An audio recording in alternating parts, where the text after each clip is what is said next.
Friends, तो एक जो दूसरा क्वेश्चन बहुत इंपॉर्टेंट है यूसीसी के बाद, वो है आपका वन नेशन वन इलेक्शन, जिसको हम लोग simultaneous equation of Lok Sabha and state assembly भी कहते हैं। तो ये भी क्वेश्चन जो है आपका 67th में आया था और 70th में भी आया था, तो ये इम्पॉर्टेंट है। ठीक है, और मैंने जैसे बोला कि आपका पॉलिसी जो भी होगा ना, उससे रिलेटेड जो भी होगा टॉपिक, वो स्टेक होल्डर अप्रोच से आपका होगा। ठीक, तो जैसे इस क्वेश्चन में जो स्टेक होल्डर है वो आपका एक तो गवर्नमेंट है, ठीक है, दूसरा पॉलिटिकल पार्टीज़ है, तीसरा है आपका इलेक्शन कमीशन, ठीक, चौथा है society at large. Society at large तो ले लिया है यहाँ पे, किसका है क्वेश्चन, साइमल्टेनियस इक्वेशन का। ठीक है, तो सोसाइटी एंड लार्ज अच्छी बात है, तो इसको देखते हैं पहले कि कैसे किया गया है। तो सबसे पहले जो है आपको वही है आपको करना कि इंट्रो, तो इंट्रो आपका जो रिसेंटली आपका होगा, उस इंट्रो में रामनाथ कोविंद का आपका वो रहेगा ही रहेगा, रामनाथ कोविंद का। दूसरा एक काम जो होगा जो इसमें मिसिंग है, तो इंट्रो के बाद जो है ना आप एक टाइमलाइन देंगे, है ना। तो आपको ये बताना होगा कि भाई 69 तक ऑलमोस्ट साइमल्टेनियसली था, फिर जो है आपका लॉ कमीशन, फिर आपका नीति आयोग का कुछ था, फिर आपका जो है अल्टीमेटली रामनाथ कोविंद का जो है वो रिकमेंडेशन था। तो ये एक आप बीच में रखेंगे। बट अभी हम चूँकि बॉडी की बात कर रहे हैं, बट हाँ बाकी आपको ध्यान देना क्या है, देखिए सबसे पहले तो आपका कोट होगा, कोट के बाद आपका इंट्रो होगा, और इंट्रो के बाद आपका होगा टाइमलाइन थोड़ा सा।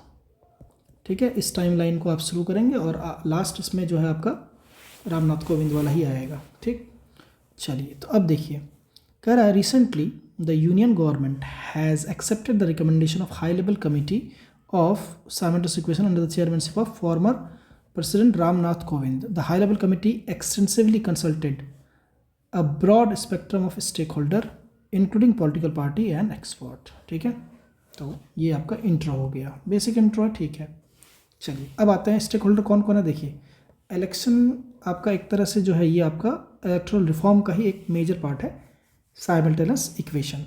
तो सबसे पहला तो गवर्नमेंट हो गया, दूसरा पॉलिटिकल पार्टी, तीसरा इलेक्शन कमीशन खुद, चौथा सोसाइटी को उसको क्या फ़ायदा या नुकसान है, क्या चैलेंजेस हैं।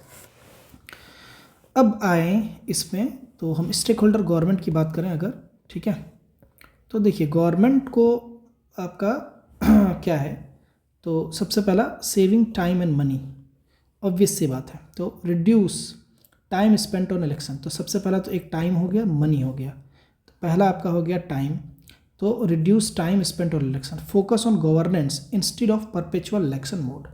तो टाइम का बचत हो गया गवर्नमेंट को।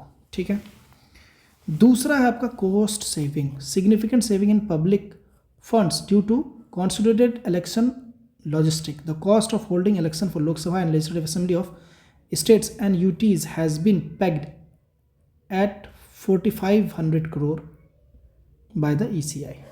ठीक है, तो दूसरा ये हो गया आपका, पहला हो गया आपका टाइम, दूसरा हो गया कॉस्ट सेविंग हो रहा है गवर्नमेंट के लिए, तीसरा हो रहा है repeated enforcement of moral code of conduct. तो ये अच्छी बात नहीं होती है गवर्नमेंट के लिए, क्योंकि वो जो काम करना चाहती है वो होता नहीं है। चौथा पॉइंट है election duty of government employ prohibits them from tendering their original job.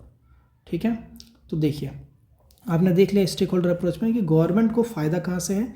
तो पहला है कि आपका टाइम का बचत हो रहा है, दूसरा आपका कॉस्ट इफेक्टिव है, तीसरा आप कह सकते हैं कि मोरल कोड ऑफ कंडक्ट लग जाता है जिसकी वजह से गवर्नेंस में इशू होता है, और चौथा जो है आपका जो आपके गवर्नमेंट एम्प्लॉय होते हैं वो ओरिजिनल वर्क नहीं करके ये इलेक्शन में लग जाता है। ठीक है, चलिए गवर्नमेंट की ही अगर हम बात करें तो गवर्नमेंट के लिए इशूज़ क्या हैं, इशूज़ हैं एपिसोडिक अकाउंटेबिलिटी। देखिए अगर इलेक्शन एक बार होगा तो इसमें इशू ये होगा कि लोगों के पास, ठीक है, या गवर्नमेंट जो है वो अकाउंटेबल ज़्यादा नहीं होगा, तो इसी को कहते हैं episodic accountability. Fewer opportunities for electorate scrutiny, तो स्क्रूटनी नहीं हो सकता है, और इस वजह से दूसरा काम वो ये कर सकता है जैसे कि neglect of regional issues, national issue में ओवरशैडो रीजनल कंसर्न।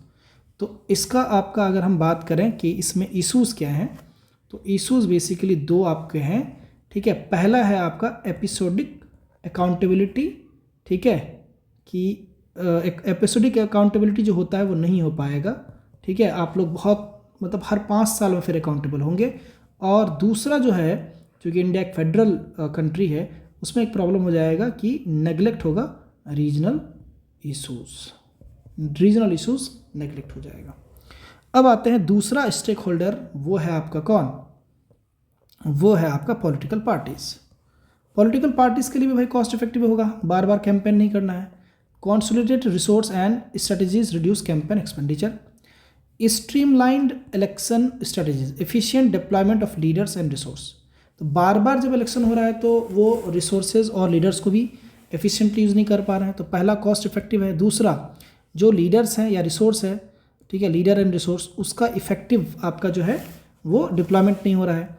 तीसरा है कंपेटिटिव पॉपुलिज्म। ये पॉलिटिकल पार्टी के लिए आपका क्या कहें, इसकी वजह से जो है ना नुकसान होता है कि उसको कुछ ना कुछ अनाउंस करते रहना होता है। It will enable government to focus on foundational goals not visible goals. It becomes a race to the bottom. यानी एक गवर्नमेंट कह रहा है कि हम आपको 1000 देंगे, दूसरा कहेगा 2000 देंगे, तीसरा कहेगा 3000 देंगे, ठीक है। तो कॉम्पिटिटिव पॉपुलिज्म जो है ना, कि कंपटीशन करते हैं पॉपुलिज्म होने के लिए, तो उससे बच जाएगा पॉलिटिकल पार्टी। लेकिन अगेन जैसे गवर्नमेंट के साथ था वैसे ही पॉलिटिकल पार्टीज़ के साथ रिड्यूस होगा अकाउंटेबिलिटी। गवर्नमेंट के साथ भी हम लोगों ने देखा, ठीक है। और इसमें क्या होगा, over shedding of local issues, national issue में डोमिनेट। यहाँ पे भी यही इशू है कि लोकल इशू ओवर शेडो हो जाएगा, पॉलिटिकल पार्टीज ध्यान नहीं देंगी। तो इशूज़ में देखेंगे अगर आप तो ऑलमोस्ट सेम आ रहा है ना। चलिए अब इलेक्शन कमीशन का देखते हैं। तो सबसे पहले एफिशिएंट मैनेजमेंट, ठीक है, better planning and utilisation of resources and manpower. Better utilisation of resources, तो efficient management, better utilisation of resources, streamlined election management and reduce logistical complexity. Security infrastructure, cost will be reduce for ECI। तो आपका security infrastructure जो है वो आपका अच्छा हो जाएगा इलेक्शन कमीशन का, ठीक है। अगर हम इलेक्शन कमीशन की बात करें कि चैलेंजेस क्या होंगे, तो लॉजिस्टिकल चैलेंज होगा, एक साथ आपको करना है। तो ensuring fair and efficient election on large scale, तो बहुत बड़ा बर्डन है ये। और इंक्रीज बर्डन क्या होगा, potential for error and inefficiency. तो ये हमने बता दिया इलेक्शन कमीशन का। सोसाइटी एट लार्ज का क्या होगा, रिड्यूस्ड वोटर फटीग, बहुत अच्छी बात है, एक बार ही होना है, ठीक है। Fewer election increases voter turnout and voter interest and turnout, ठीक है, रेयर इवेंट फिनोमेना, ठीक है। और clearer mandates, reduce political uncertainty and more stable governance. लेकिन सोसाइटी एट लार्ज जो है उसको नुकसान क्या होगा, longer gaps between election, reduce frequency of holding representatives accountable. तो ये आपका एक पॉइंट है, ठीक है।